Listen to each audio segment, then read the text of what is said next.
And I'm Brandon Roharik, and I am the guest for this show. So, Thank you. how did you find out about BMX? How did I find out about BMX? So, when I was 4 years old, I started riding a bike without training wheels. And my uncle moved up here from Florida, and he raced BMX down there. And when they moved up here, they were looking for BMX tracks. Well, they found Akron BMX, where we're at right now, and he said, hey, since you just learned how to ride a bike, why not come to the BMX track and try it out? And so that's kind of where it started, was my uncle coming up, introducing it to me, and kind of fell in love with it ever since then, even though my very first time was a rookie clinic, which now it's called novice, but so a novice clinic. And I honestly hated it. I wanted to quit. Didn't want to do it anymore after the first time, but my parents had me keep doing it. And then, what is it, 25, 26 years later, still have the same love for it that I did then. So, how old were you when you did your first race? I was 4 years old. How long have you been racing for now? Okay, so I've been racing for 26 years. Yeah, thanks, Wyatt. I think you wanted to say 36 years, but you're not even 36. No, they're I asked them how long I've been racing, and they're saying 32, 33. I'm like, dude, I'm not even 30 years old yet. Give me a break. Okay, ask one more. What was your first race bike? My first race bike? Actual race bike, or the first bike I rode on the track? The first bike you rode on the track. It was a 16-inch Schwinn with dinosaur decals on it, and it was chrome, a chrome Schwinn 16-inch. I would totally rock The that. worst possible bike you could have for a BMX race. What was your actual first race bike? My first race bike was a chrome RO Mini, I think. So it was actually pretty sick because like no one really had that bike at the time, and funny thing about my gear combo too is I matched the same gear as my uncle, and I had an all yellow Answer gear set, and so my nickname eventually became the Bumblebee. And like at all the local races and state series, I was just called the Bumblebee. And if you ever hear a lot of people, they'll call me B or Little B still, and that's where that kind of comes from, is that, and that's why my bike's yellow and black, and I've had another one just like that. Do you still get called the Bumblebee when you race? A lot of people don't know about it, but I feel like it's gonna happen that if Zach's announcing my races now. Yeah. Which I don't mind, because I even had a Bumblebee on the back of my jerseys when I had that nickname, which is actually pretty sick because it just like all worked out really well. I loved it. Do you have a memory of a race that really stands out to you? I would say for me was probably my first A Pro win. I think the reason why that one was so special was one of my best friends, David Hogue, he was there for it, and it was really, honestly, it started out as a really crappy weekend. My flight got delayed, my bike bags got completely drenched in the rain from sitting outside because the airports don't really care about your luggage. I flew into Rockford super late, got no sleep because I had like a conjoined room with a door separated, like a door separated us, and he had his TV blaring all night long, and as I'm trying to go to sleep, that's all I hear. So I had a crappy night's sleep. Luckily, it was just a practice day, so I got to just practice. And Friday, I was winning all my laps, and I decided to pick a different gate than I've been picking all day, like a bonehead move that I would probably do anyways. So pick gate 3, came out, Rockford, you don't want an inside gate, and I picked an inside gate like a dummy. So ended up with like 6th or 7th, just felt really crappy, and the next day I just felt completely different. I kind of just put everything behind me, and I won every single lap that day. I hole shotted. I just pretty much really overcame the crappiness of the weekend and just really dug deep and showed that even if it starts off bad, you can still have a good weekend. And obviously, with that being my first A Pro win, that's a really big, like, monumental thing for me. Especially because, like, it took me so long to get there, and just a lot of hard work. And having one of my best friends that helped raise me basically on a bike, that meant a lot. Because as soon as I crossed the finish line, he was waiting, like, right there. And he just gave me the biggest hug and was like, "You did it, buddy, you did it." Like, that's so effing awesome. Excuse the language, but that's how it went. Alright, come on. Oh, this is the juicy question. Oh, man. Yeah, be prepared for this. Okay. Alright. When you fart, you just sit there and smell. I mean, sometimes you have to appreciate your farts. You gotta sit there and really bask in it, you know? Very interesting. Alright. Very. What kind of show are we running here? Where was your first race you did? My first race was here. My first national was also here. Like, was it at this exact spot or was it like in Stella? It was. I'm not that old. Really? Yeah. This location's only been here for 25 years. Why did Standards like sponsor you, or why didn't That's a good story. So at the time I was racing for a different factory team. I was kind of losing interest in racing, honestly. I was kind of just burnt out, and I was leaving that team, and I was going to kind of do my own thing. And then I believe Brian Wick had actually said something, who really rides on like the dirt jumper side of the team, and he said something about maybe riding for Standard. And Rick, he's very particular on his riders, so it was kind of like touch and go with communication, and just kind of was like, oh, like, we're going to be at this event, just like, let's meet up there, which the event ended up being Old Fools at Ray's. And so I met him there, and really it was just like, we kind of hit it off right away, and like, it wasn't even like an interview or anything, it was just like us just bull crapping back and forth, and just kind of chit chatting. And he was like, well, you want to be a part of the team? And I'm like, oh, of course. And ever since then, it's just been like a big family, and I kind of worked up from the ground there to where I'm at now with the team. And he honestly, he supports everything I do, between dirt jump stuff, riding skate parks, riding the BMX track, literally everything that I do, he supports 100%. Even like my schooling with nursing and stuff. He's a true supporter, and he's given me a lot of knowledge on how to be a professional and how to represent myself and what I need to do just to be my own brand, basically, and not just someone that rides for Standard. And he really emphasized that, and being more than just Standard, being your own brand. And so that's kind of how the relationship started with Rick and Standard. How long did you race before you became expert? It took me 2.5 years to turn expert. Alright. So I hear that you got World 6 at the World Championships. How did that feel to you?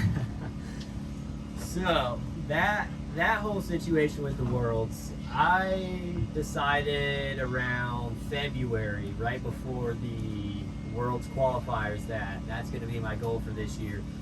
Obviously, World 1 was my goal, but that didn't happen. But anyway, so it started around the Worlds qualifier. I didn't really start getting serious with training until after I had qualified, because I'm like, if I don't qualify, there's no reason for me to like train super hard. So once Worlds qualifier happened, I knew I qualified.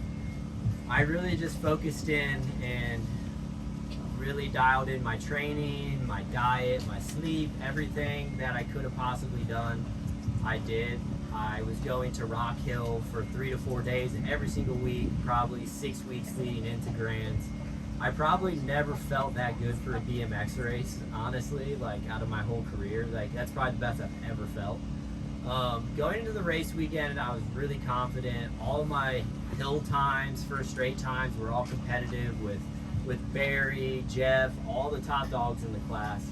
And then race day came, and I really made sure the week of the event, my schedule was the same as race day. So I would wake up the same day or the same time I would on race day.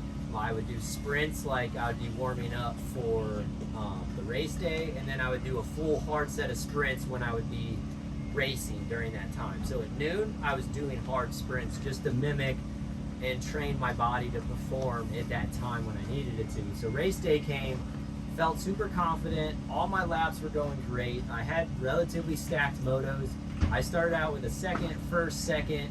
You know, I beat Emilio Falla, who's the top dog in the class. I beat Alan Hudson. I had Barry coming into my quarter, so that was going to be like a real test for me to kind of see where I really stood for like a World 1. And then the rainstorm came in. And at that point, I was sitting tied for 4th place with how my total points sat out, and with how my time ended up. I ended up with world number 6, which it's a great achievement. I was super proud of myself just because I stayed dedicated to my training program and just really just honed in on that race. I really felt I had more in the tank, and I felt that I could have had potential for world number 1, but things happened the way they happened, and I'm still really proud of World 6. A lot of people will say like that race has an asterisk or it doesn't fully count, this or that, but at the end of the day, everybody knew that they could cancel the race at any time. Everybody knew. The sanction, the UCI, USA BMX, race every single lap like it could be your last. So, anyone that wants to complain, you just have yourself to blame, because we all raced our hardest, and that's how it ended up. What was your first sponsor? When did you get your first sponsor, and what was it? So I believe my first sponsor was actually local, and it was Sun Valley Sports. They had a BMX team, because it was they ran like a snowboard, skateboard shop, and I believe a little bit of cycling at one point, and they sponsored teams out here. So they actually vended out here for a little while, and that was my first one. Nice, small, little local team, kind of like what this is. But I don't think as family-oriented as what PAK is. It was just kind of like fend for yourself. You just wear a jersey. When did you get this sponsor? I think I was 7 or 8. How much years were you into racing? It's like 3 years? Yeah, 3 years. 2 or 3 years. And what did they do for you to support? Nothing. I think they paid for the state final, and that was it. What state play did you end up getting that year? I would assume first. It's been so long. I went on a pretty long streak of state titles, so it's hard to say when that started, honestly.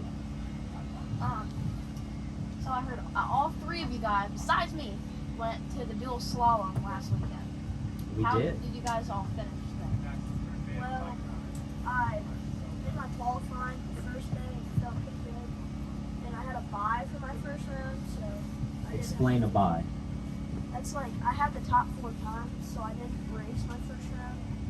And then the second round, I went and I raced the 5th fastest qualifying time, and he beat me, so yeah. Kalani, how do you do? Not very good. Kaylani wouldn't jump anything. Yes, I would. She jumped maybe 2 things. I jumped everything but 1 jump. No, Actually, 2 jumps. I watched all of her laps. She jumped 2 things in those laps. No, and then I jumped everything but 2 jumps. I beg to differ. No. I watched those laps. On the second one, I jumped the double you wanted me to jump. Did you do it in the one that it mattered? Sure. So what was this event all about? What was it? Oh, it was like a downhill race on like a dirt jumper or a mountain bike. Yeah, so basically it's a smaller version of a BMX race. You have 2 lanes, so 2 people on the track at a time, bracket system. You start in a gate just like a BMX race, except you're typically racing on a 26-inch dirt jumper with a front suspension. Some people race also a dual suspension, not recommended, but you start at the top of the hill, you race down, you race each side. So the person that starts on the left, they do their left side, and then they do the right side. And then whatever the split is, whoever had the fastest between both lanes, that's who wins that part of the bracket. And then they move further into the bracket. So yeah, it's just a smaller BMX race that's a lot of fun, and there's more money in it. Anything mountain biking, there's more money, but it's besides the point. Did you guys win anything from like winning or like getting like chosen out for a raffle? Yeah. So, how I did, I was feeling pretty good. My first qualifying time was second fastest. There's a fast 15-year-old there that was hauling butt. Very talented young man. I felt competitive with him. I felt my qualifying run wasn't that smooth, and I was very nervous. I was 2/10 off, which we all know 2/10 is like that much. So made to the finals. I like to make my life hard, and so in my semifinals, I decided to unclip in the first turn and have to fight from the back. So luckily, I won that one, and then I won my second one in my semifinals to bump me to the finals. Make it to the finals, and what do? I crash in the first turn. So at that point, that puts me at a 1.5 second deficit, because that's the max deficit to make it kind of fair for someone that might have been way faster and like early in the bracket system. So I was at a 1.5 second deficit, and there was 0% chance that, I can't say zero, but very small chance that I was going to be able to pull that out of my butt. So basically the second round came, and I was in the slower lane as it was, so ended up with second place. I won $300, but he ended up winning $500, and then I guess I had won a free entry fee for next year's event, which is cool, but I wasn't there, and luckily Fernando texted me and was like, hey, you won a free entry, and I was like, oh cool, can you grab it? Nope, I had the email. Everything's got to be through email these days, so that's how I did. Second place to a super fast 15-year-old. I'm getting old. That was the first time that I really was like, wow, I'm getting old. God. That was the first time I really realized, like, man, I'm that older guy that's still fast, but there's a young group of kids coming to kick my butt, and that was the start. I'm at that peak, and it's only downhill from here, I guess. Alright, so I heard that you got your something for nursing or something like that. So today I officially got my official pass to become a registered nurse. I took my state board test yesterday. I'll be honest, I really thought I failed. That test does not reassure you that you did well. I went through all 150 questions, which I think with the new testing, because they changed the test a little bit, I think 150 really doesn't mean it's a bad thing. I just think it's kind of how they do it now. But I went through all 150 questions after feeling really confident early in the test, and I left that test feeling very defeated and down on myself. And I woke up at 5 a.m. checking my scores because I was just stressed out, and I got my score at 9 a.m. and I ended up passing, and now I'm a registered nurse. Thank you. So I'm not just a BMXer. Now you can fix those BMXers. Yeah, and that's why I also medic out here, is I like to also help people off and on the track. Anyone else have a question? That's it. When did you decide that you wanted to do So I decided, I mean, obviously as a kid, that's always your dream. You see all these pros at the nationals, and it's just one of those things that you just want to be a pro. When I really realized that it could be a real thing was right around, I would probably say 14 and 15, when I was getting national. I got national number 2, so there's a funny story. I was national number 1 going into the NBO Grands, which was the old sanction before it came USA BMX. I was sitting national number 1.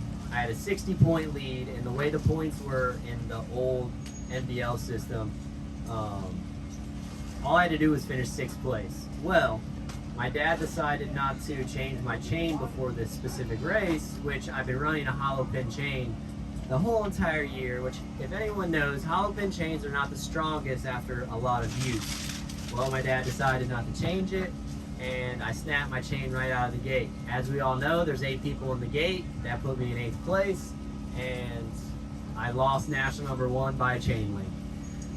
Because the whole day I was winning, I had no worries. Like me finishing 6th, like not to like be bragging, but like it was very unlikely, and that unlikelihood happened, and I ended up with national number 2, which national number 2 is great, but it's still not number 1. But something that came out of that was a month later, I ended up getting the cover of the BMX Today. That cover would have looked a lot cooler with a number 1, but it might not have happened if I had a number 1. So I'll take it for what it is, and I'll look at it as a blessing in disguise, because I almost feel like a cover is more lucrative than like at that time national number 1 title. And that was the start of me being like, okay, I could probably, you know, maybe do this professionally. And then 2 years later, I kind of fell out of the sport a little bit, didn't take it as serious, and then I got serious again around 19, and then 20 is when I'm like, okay, I can really do this. I can really, you know, do this at a professional level. So that's when it like really started for me that it could be a real thing.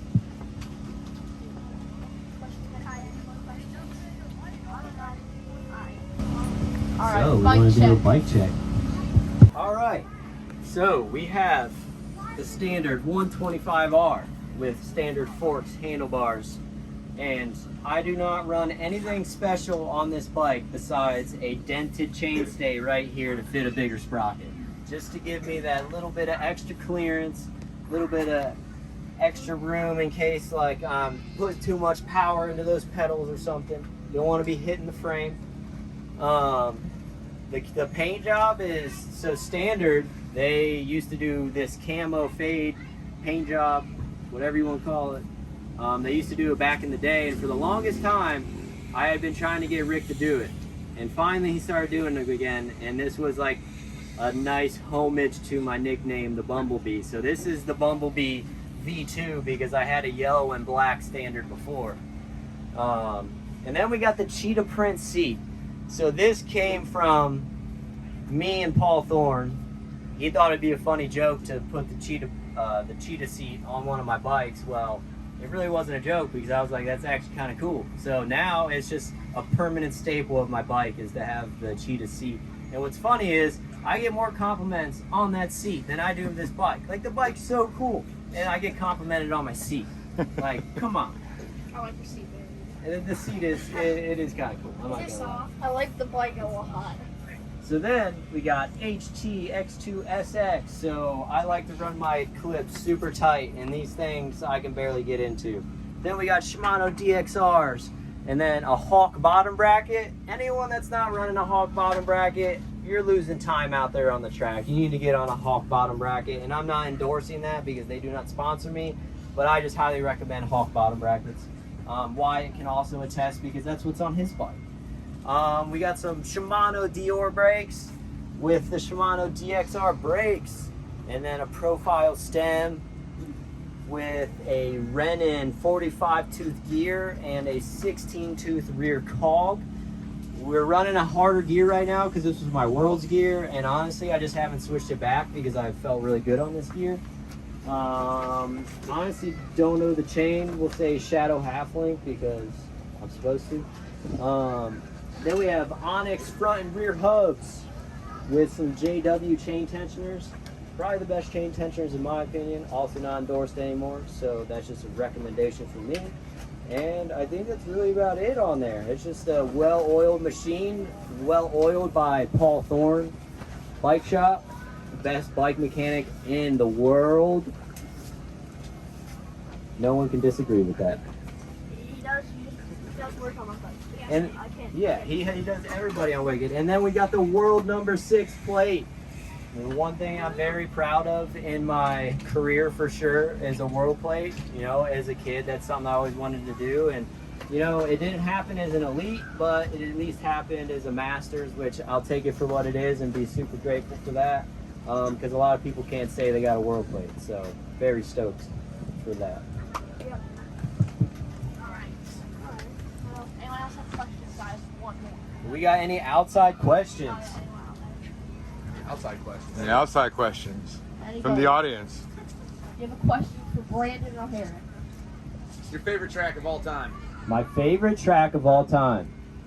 Old school South Park. Deep, gnarly doubles down that second straight that you could not roll. Nobody understands how gnarly that track was until you got on it, because let me tell you what, that track made you cry like a little girl when you got out there because it was so gnarly. And then probably Louisville back in the day when it was super deep and gnarly as well. And then now is probably Nashville. Nashville's probably my favorite track on the circuit. Just wide open, lots of power, my kind of track. Alright, any more questions out there? Out there. In the wild. Okay. I got it. What's your question? What's your favorite bike? My favorite bike I've rode is the standard 125R. The bike that I'm riding. What color? This is probably my, this one or the other Bumblebee fade job. That was, Back in like 1800s. yeah. Alright, we're just gonna do the old jokes the whole podcast. I get it. Okay. Just wait till you get in the gym, Wyatt. You'll see. Alright, is there, anyone else? Is there a routine you have before racing? A routine. So I used to be really like ritualistic. I would try to do the same thing every single day at a national. My warm-up was the same. My timing was the same. I would try to, like, because since the pros are on a time schedule, 20 minutes on the dot, I was out there warming up. 10 minutes, I was sitting in the staging. I would wear certain socks for certain days. I would also, what I used to do when I was an amateur, I would get into the chutes first. So it's more of a mental thing for me. I would get into the chutes first. That way my competition's looking at me the whole time and I'm not looking at them. And I could just focus on myself. So that was just something that I like to do and something that I feel like helped me, because if I'm just worrying about myself, then that's the best outcome. And then I would just get in the gate, honestly, and just, even if I had somebody that was world number one, I just told myself that I really don't care, because I'm going to beat them regardless of what their number is in the nation, the world, whatever it might be. I was just confident enough to just say that I'm going to win no matter what. And if I got second or third, I said, well, I did my best. I got them next time. So that's kind of how my race prep would be, my mental side of it. I just tried to remain really confident and to myself, in the sense of like, don't worry about what's going on around us. And just really focus on each lap for what it is, and don't focus on the next one if you haven't even finished the first one. Focus on each individual lap and just go throughout your day. Wow. I think that's it. Any other questions? You guys are great. Yeah. Anyone? Thank you.